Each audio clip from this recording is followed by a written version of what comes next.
Terima kasih klik video ini dan jangan lupa subscribe.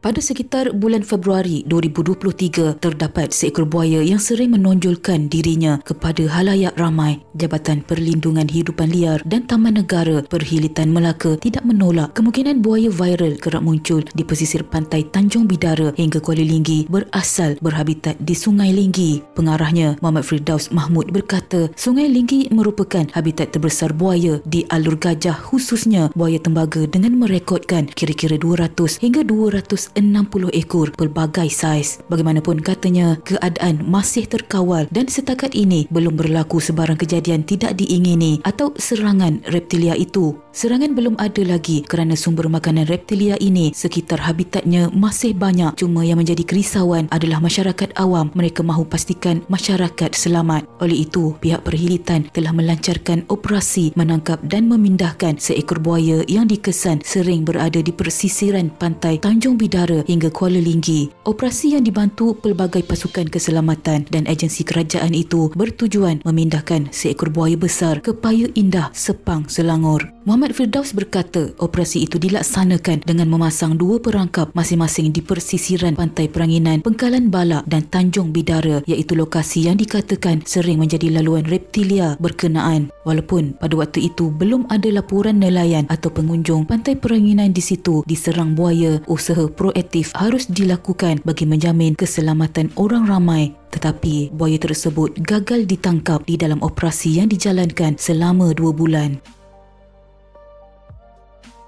Kewujudan buaya tembaga viral ini kemudiannya telah dikaitkan dengan kehilangan seekor buaya yang diberi gelaran Black kerana dahulunya ia sering menonjolkan diri di Linggi. Pada sekitar bulan Disember 2013, misteri kehilangan seekor buaya tembaga yang mempunyai saiz sebesar sebuah van telah menimbulkan pelbagai spekulasi dalam kalangan penduduk tempatan, terutamanya kaki pancing. Sebelum ini, haiwan pemangsa itu didakwa menghuni di dalam lombong kampung Pengkalan Durian sering dilihat penduduk kampung. Namun sejak kebelakangan itu, buaya tembaga tersebut dikatakan telah menghilangkan diri. Malah ada yang mengatakan buaya berkenaan ditembak oleh sindiket menjual kulit buaya, tetapi itu hanyalah sekadar cakap-cakap kosong sahaja. Menurut Adun Linggi ketika itu, Abdul Rahman Muhammad Reza berkata, disebabkan warna kulitnya berwarna hitam, buaya tembaga itu digelar Black oleh penduduk tempatan. Walaupun saiznya besar, namun Black tidak pernah bersikap agresif, terutamanya kepada kaki pancing yang memancing ikan di lombong tersebut. Tetapi sejak beberapa minggu sebelumnya, Black tidak kelihatan di permukaan lombong tersebut. Tetapi kehilangannya itu mungkin disebabkan haiwan itu berpindah habitat, memandangkan lombong itu mempunyai aliran untuk ke Sungai Linggi.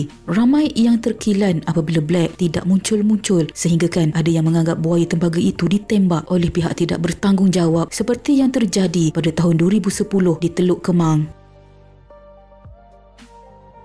Pada bulan Ogos 2010, negara kita telah digemparkan dengan penemuan bangkai seekor buaya tembaga berukuran 5.48 meter dan ukur lilit 2.43 meter dengan berat lebih kurang 1 tan di pantai Izora Permai, Tanjung Agas, Port Dickson. Penemuan itu menggemparkan penduduk sekitar yang sebelum ini hanya mendengar kabar angin mengenai kehadiran reptilia itu di pantai berkenaan, sehingga bangkai haiwan itu ditemui terdampar berhampiran College Unity, Pasir Panjang, kira-kira pukul 12.45 tengah hari. Kisah buaya di Port Dickson pernah menjadi topik hangat apabila seorang pemuda dari Melaka mendakwa kakinya digigit oleh reptilia itu sehingga cedera. Bagaimanapun, kisah itu dinafikan Jabatan Perikanan Negeri serta Majlis Perbandaran Port Dickson MPPD selain kerajaan negeri. Penduduk yang menemui bangkai buaya tembaga itu, Suhaimi Salim, berkata ketika itu dia sedang memancing bersama-sama rakannya di lokasi berkenaan. Menurutnya, pada awalnya dia ternampak satu objek seperti sebatang kayu besar dihanyutkan arus dan terapung di permukaan laut. Tetapi selepas dihampiri, mereka terkejut apabila objek itu adalah bangkai seekor buaya yang besar. Tambahnya, dia bersama beberapa rakan yang lain menarik bangkai buaya itu ke pantai selepas yakin reptilia berkenaan sudah tidak bernyawa lagi. lagi sebelum menghubungi anggota polis dan orang ramai untuk mengesahkan penemuan bangkai berkenaan. Tinjauan utusan Malaysia mendapati lokasi kejadian bertukar menjadi pesta apabila orang ramai mula berkumpul untuk menyaksikan bangkai haiwan itu dari dekat. Kata mereka, selama tinggal di Port Dickson dan berkunjung ke Tanjung Agas, ini adalah kali pertama reptilia sebesar itu ditemui oleh penduduk. Bagi Muhammad Faris Muhammad Said, dia percaya reptilia berkenaan datang dari kawasan Paya Bakau, Sungai Linggi dan berada di laut untuk mencari ikan di pesisir pantai. Dia memang biasa memancing di situ dan penemuan bangkai buaya ini menakutkan kerana ia besar. Menceritakan detik penemuan reptilia itu, Muhammad Faris berkata dia pada mulanya terkejut dan tidak mempercayai apa yang dilihat kerana buaya biasanya tidak ditemui di laut. Dalam pada itu, buaya viral di Tanjung Bidara tersebut mungkin ya atau mungkin tidak buaya yang digelar Black oleh penduduk setempat di Kampung Pengkalan Durian. Yang kita harapkan adalah tiada kejadian buruk yang membabitkan haiwan reptilia ini seperti yang terjadi di Sarawak, memandangkan haiwan ini sepertinya sudah kebiasaan menonjolkan diri kepada masyarakat seperti mahu menakut-nakutkan manusia, selain ingin memberikan peringatan kepada orang ramai agar sentiasa berwaspada apabila melakukan aktiviti berdekatan dengan air. Semoga tiada kemalangan yang berkait dengan haiwan ini di Semenanjung Malaysia.